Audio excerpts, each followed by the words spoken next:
The night split open with a cry so raw, it felt like the sky itself was breaking apart. Sarah clutched her chest as the echo of loss ripped through her tiny home, a single-room shelter that barely held back the cold. Rain hammered the roof, every drop like a cruel reminder of her misery. She whispered, "Why now? Why must it always be me?" The walls seemed to close in, shadows stretching long and sharp. Her trembling hands searched for something solid, something real, as though holding on to the wooden chair would keep her from falling apart. In the silence that followed, only the storm answered her sorrow. A knock thundered against the door, shaking her to her bones, but she froze, heart pounding like it would break free from her chest.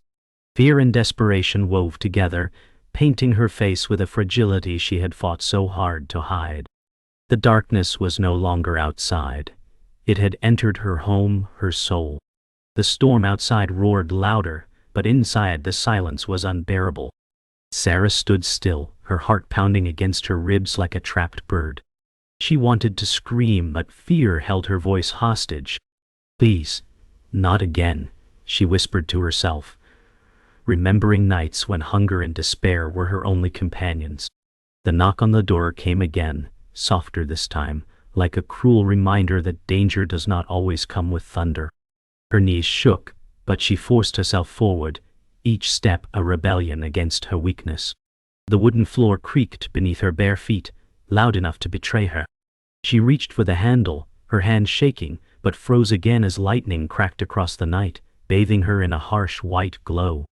In that flash, she realized she had no choice. The storm was not outside anymore. It was within her, demanding she face it. Her breath shuddered as she pulled the door open, revealing nothing but empty darkness. For a moment, relief washed over her, fragile as thin glass. Then, a gust of wind shoved the door wide, slamming it against the wall with a crash that sent her heart lurching.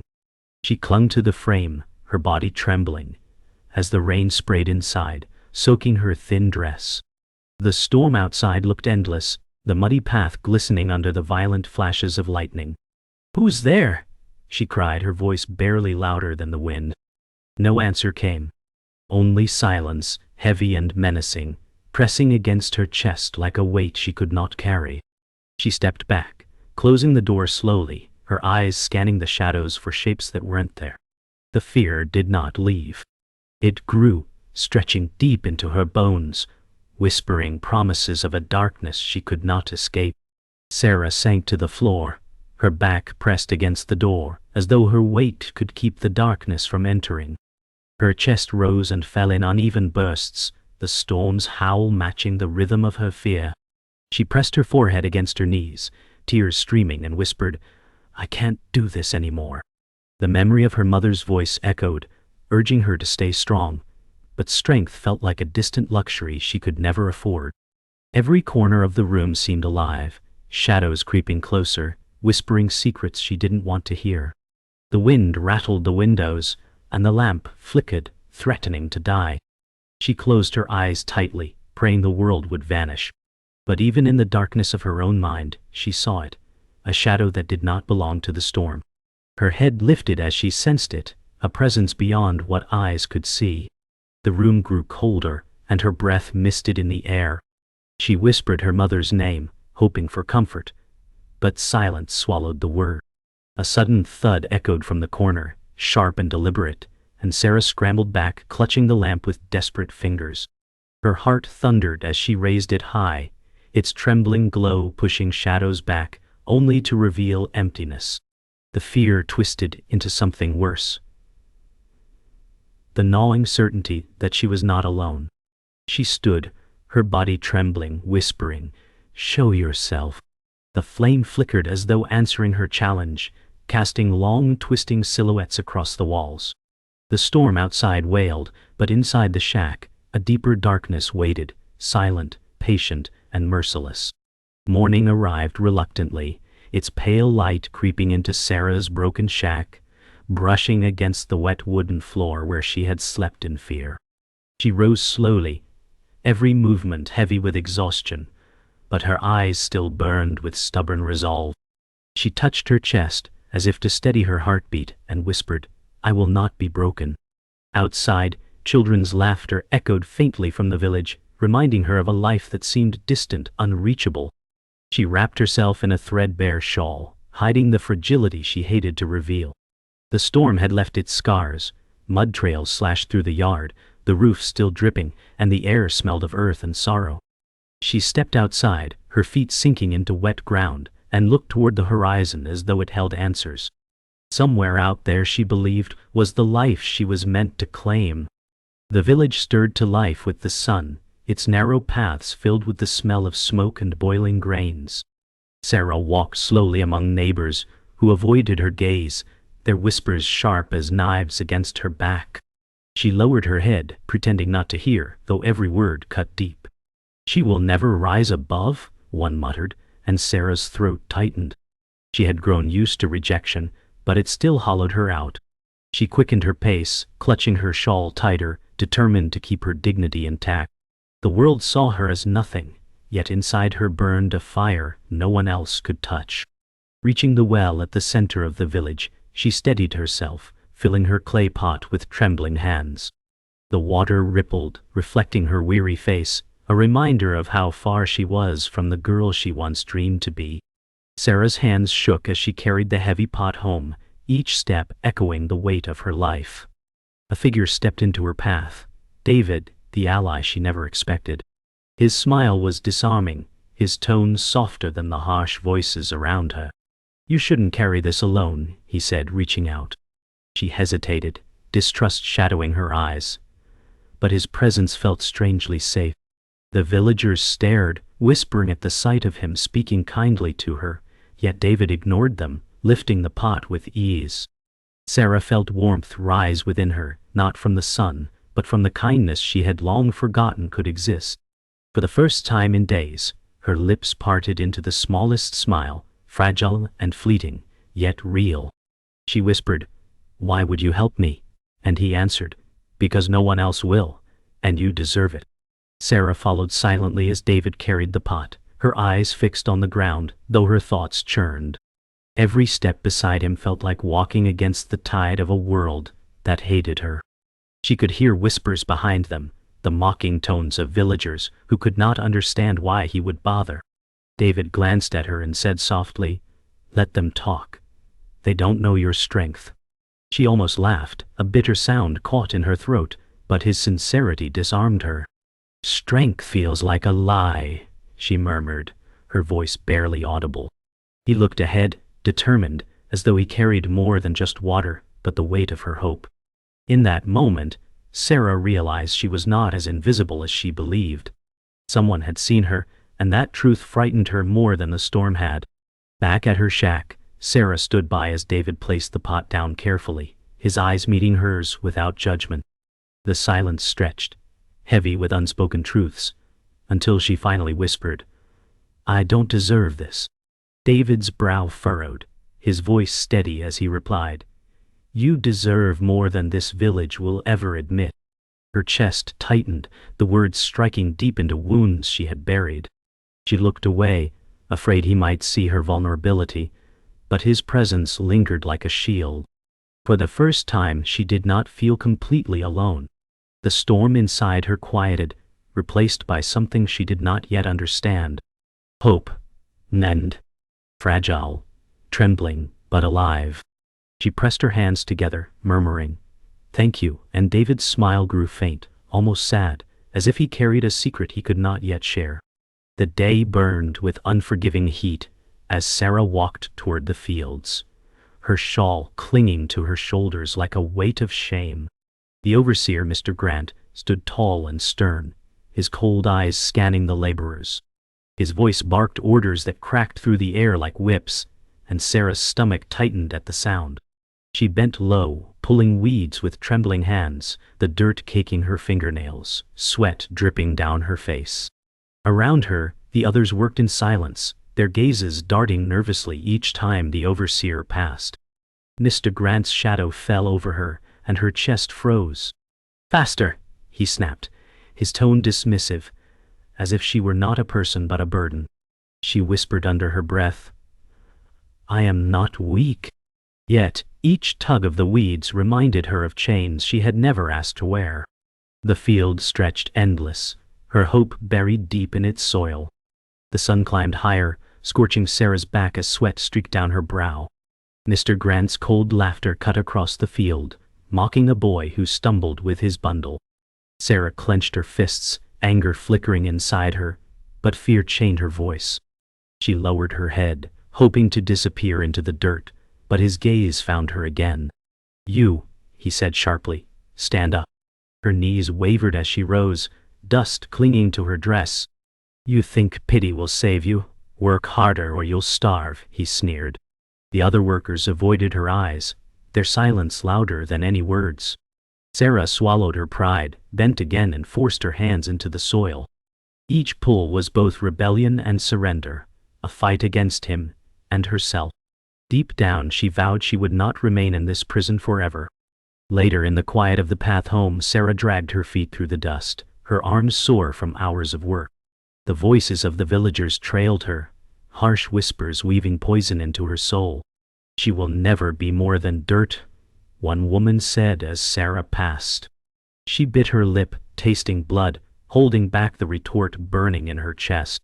Just then Emily, the betrayer she thought of as a friend, appeared at her side. Her smile was sweet, her words honeyed, but Sarah felt a sting behind them. "You work too hard," Emily said softly. "But maybe if you pleased Mr. Grant, life wouldn't be so cruel." Sarah stopped, her eyes narrowing, her voice sharp. "I will not beg from men like him." Emily's smile faltered, revealing the cracks of envy beneath her mask. Sarah walked on, but the words clung like thorns.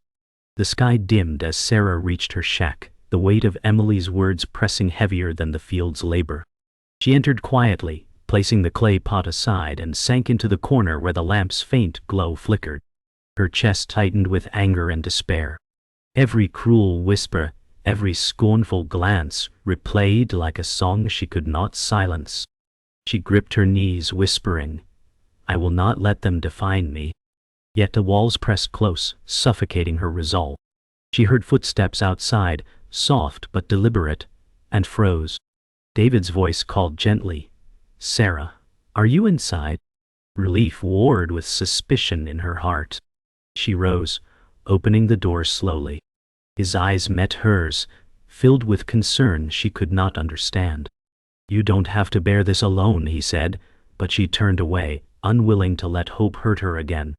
That night, Sarah sat awake, staring at the cracked ceiling as the storm within her soul raged. She replayed the overseer's cruelty, Emily's venom, and the villagers' disdain. Every insult cut deeper, carving scars she feared would never heal. Yet beneath it all, something stirred, a quiet, burning defiance. She whispered, "I will rise," though her voice trembled. She stood and approached the mirror, its glass cracked and warped. Her reflection looked broken, but her eyes glimmered with a spark that had survived every wound. She pressed her hand against the glass, as though reaching for the girl she could become. Outside, the night was still, stars hidden behind clouds, but Sarah felt the faintest shift inside her. It was not hope yet, but the beginning of strength. A promise she would not remain chained forever. The morning sun cast a cruel brightness over the fields, as if mocking Sarah's exhaustion. She dragged herself forward, gripping her worn shawl tighter, but her heart carried more weight than her arms ever could. Mr. Grant's sharp voice pierced the air, commanding workers like cattle. His gaze landed on Sarah, cold and unforgiving, and he sneered, "Late again, are you?" She forced her head high, though fear curled in her chest like smoke. "I was not late," she murmured, her voice nearly lost beneath the murmur of the crowd. Grant stepped closer, towering over her, his shadow swallowing her fragile frame. "Do you dare argue?" he hissed.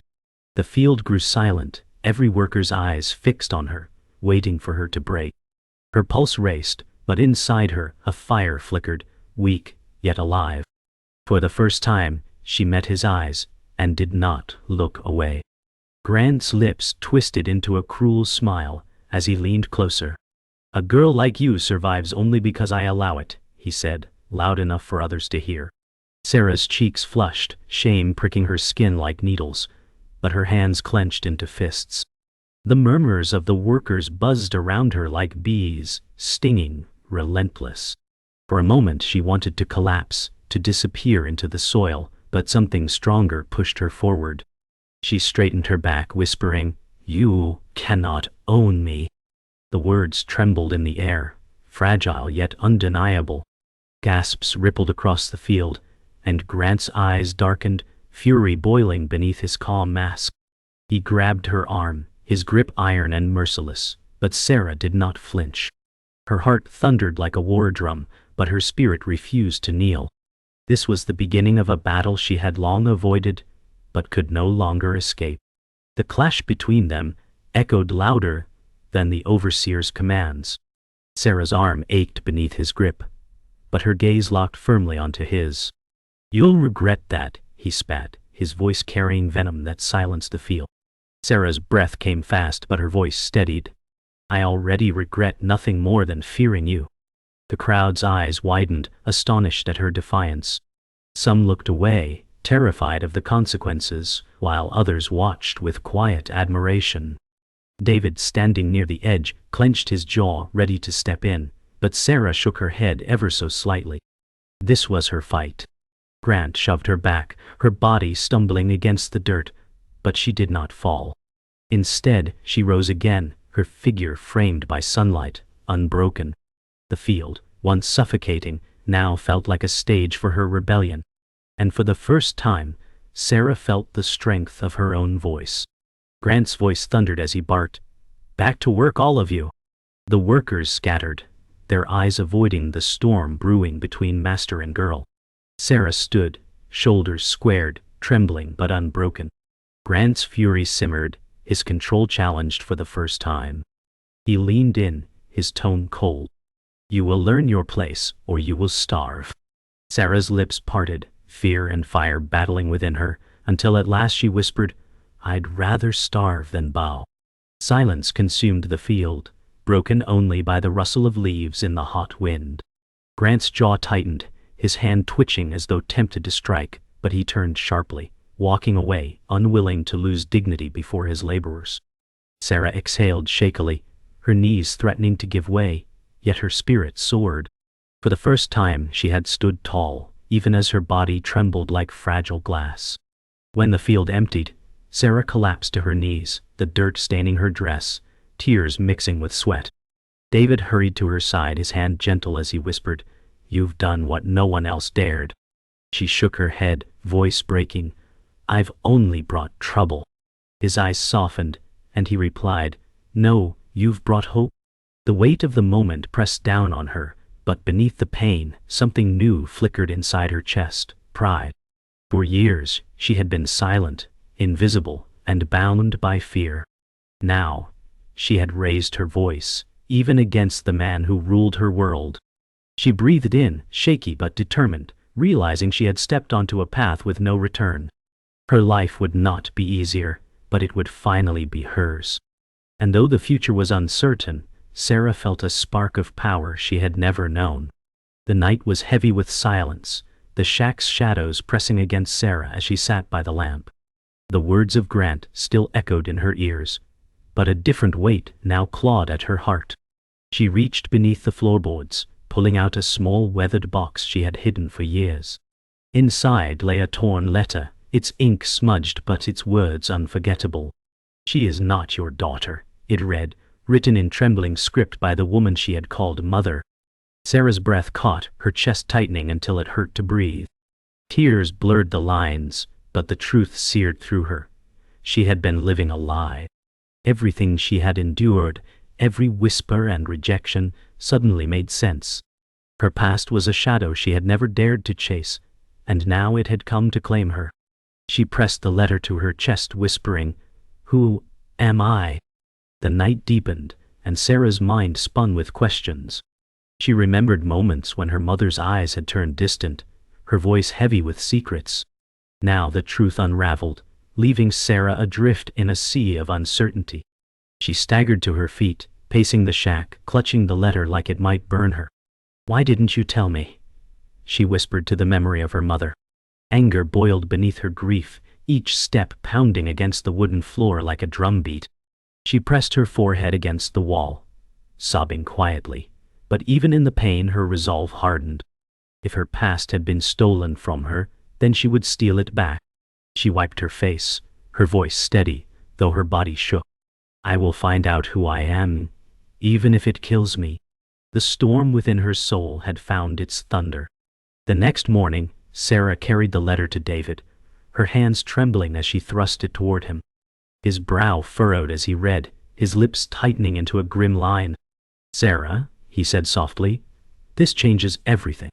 She stared at him, desperate for answers, but he looked away, guilt flickering in his eyes. You knew, she whispered, voice cracking. He hesitated before nodding, shame painting his features. I wanted to protect you, he admitted. Her heart shattered, betrayal cutting sharper than Grant's cruelty. Protect me by lying, she cried, her voice breaking in anguish. David reached for her, but she stepped back, shaking her head. Don't touch me. The silence that followed was thick, suffocating, and Sarah realized the world she thought she knew was built on deception. She turned from him, the letter clutched tight, her soul burning with anger and sorrow. Sarah wandered into the village with hollow eyes, her steps slow but determined. The torn letter remained hidden in her shawl, its words burning into her skin. She approached Emily, who smiled sweetly, feigning kindness. You look pale, Emily said, her tone dripping with false concern. Sarah's voice trembled as she asked, Do you know? Emily's eyes gleamed, betraying satisfaction. Everyone knows, Sarah. You were never truly hers. The words struck like daggers, and Sarah staggered, her chest tightening. The villagers' whispers grew louder, their stares piercing like arrows. Emily leaned closer, her voice soft and cruel. You will never belong. Sarah turned away, her vision blurring, yet inside her, anger ignited like fire. They had stolen her place, her family, her very name. But she would reclaim it, even if it meant burning the world that had buried her truth. Night fell, and Sarah stood alone outside her shack, staring at the stars hidden behind restless clouds. The torn letter lay pressed against her chest, her fingers curled tightly around it. She felt the weight of betrayal, her mother's silence, David's lies, Emily's cruelty. But beneath the pain, determination grew, solid and unyielding. She whispered into the night, I will uncover the truth.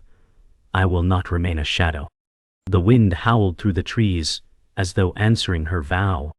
She closed her eyes, breathing deeply, the air heavy with the scent of earth after rain. In that moment, she no longer feared the darkness. She welcomed it, for it was hers to command. The girl who had once been silent had awakened, and her journey, once forced upon her, was now her own to claim, no matter the cost. The storm returned as though summoned by her fury, rain hammering against the shack while Sarah sat trembling, clutching the letter. Her mind screamed with betrayal, her heart torn between pain and fire.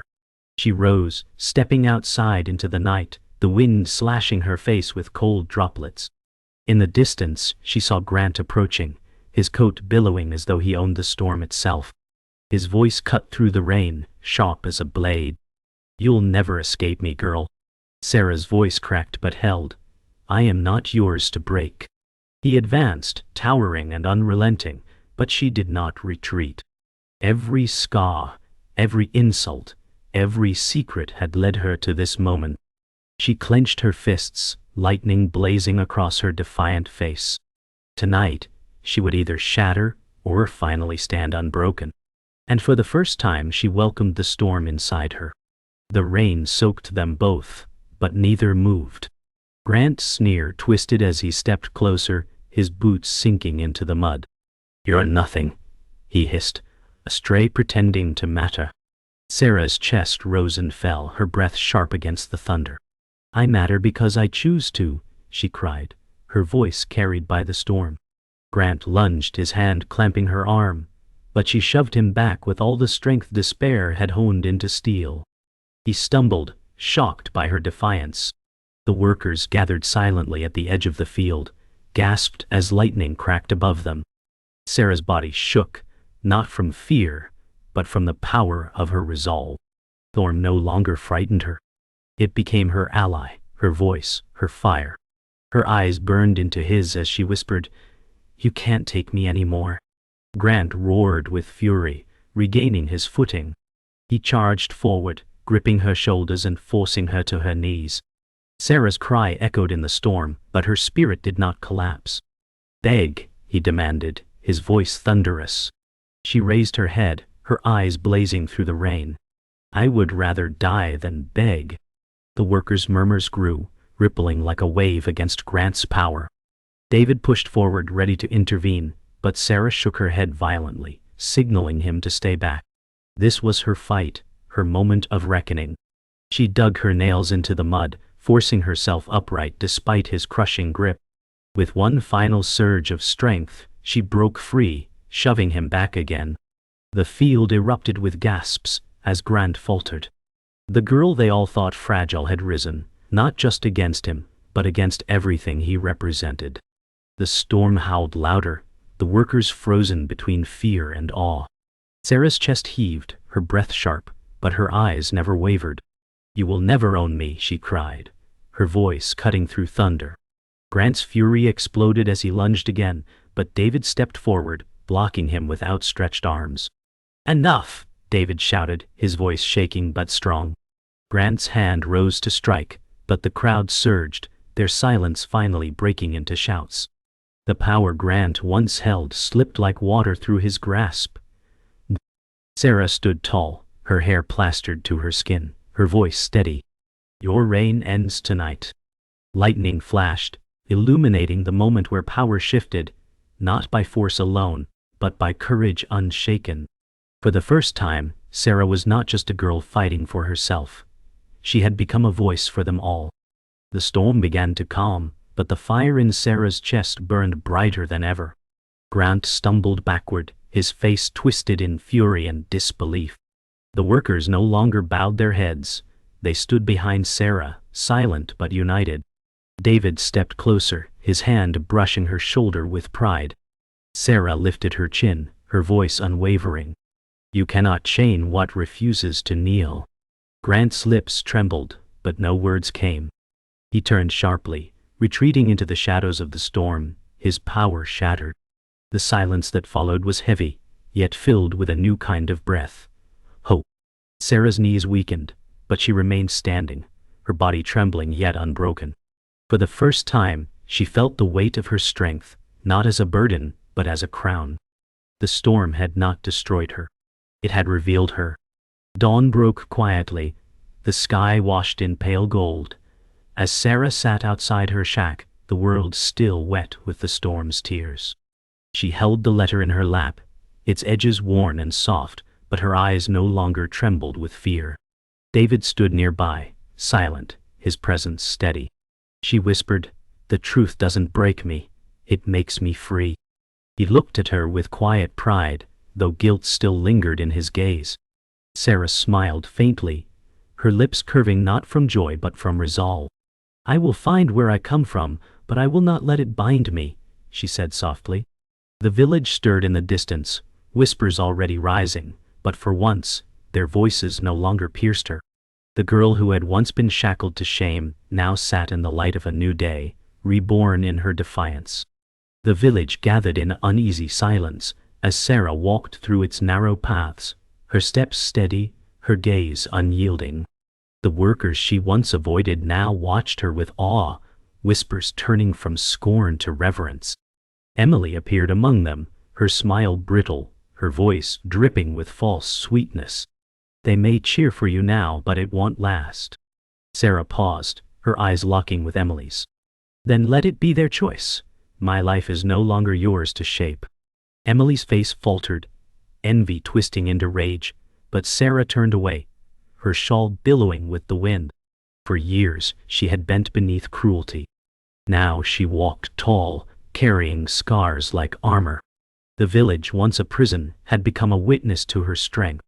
And though whispers would remain, they no longer owned her. She had found a freedom no voice could take away. Sarah returned to the fields one last time, the soil damp and dark beneath the sun's rising light. Workers labored quietly, but when she appeared, their heads lifted. She bent down, pressing her fingers into the earth, feeling its weight, its history, its chains. "This no longer defines me," she whispered to herself. David stood at the edge, watching with a faint smile, but he did not approach. This was her moment alone. She rose slowly, brushing dirt from her palms, and looked out across the endless rows. For so long, these fields had stolen her spirit. Now they witnessed her rebirth. She raised her head, her eyes steady, her breath calm. The land had not changed, but she had. And as the morning sun lit her face, she realized her past was not a cage, but the soil where her strength had grown. That evening, Sarah sat with the old mentor, a woman named Margaret, who had once offered her parables she was too broken to understand. Margaret's eyes, lined with age, watched Sarah quietly. "You carry storms in your heart," she said softly, "but storms make strong roots." Sarah listened, her hands folded in her lap, her voice quiet but certain. "I thought I was only made of pain, but I see now, pain is the fire that shaped me." Margaret smiled faintly, pride shining in her gaze. "Then you have learned." The silence that followed was not heavy, but peaceful, the weight of acceptance settling over Sarah like a blanket. For the first time, she did not fear what lay ahead. Her path remained uncertain, but her heart no longer trembled. She had found her truth, and it was enough. Night fell once more, the stars breaking through clouds at last. Sarah stood at the edge of the village, her face lit by silver light. She held no letter, no chains, only the fire within her chest. The past still lingered, its scars etched deep, but it no longer bound her. She whispered, "I am not her shadow. I am myself." Behind her, the world that had tried to bury her remained unchanged, yet ahead stretched a horizon waiting for her steps. David called softly, but she did not turn. This moment was hers alone. She breathed deeply, her chest rising with strength she had earned. The girl who had once been forgotten had become a woman forged by storms, betrayal, and truth. And as she stepped into the night, her journey was not an ending, but a beginning carved from fire and darkness.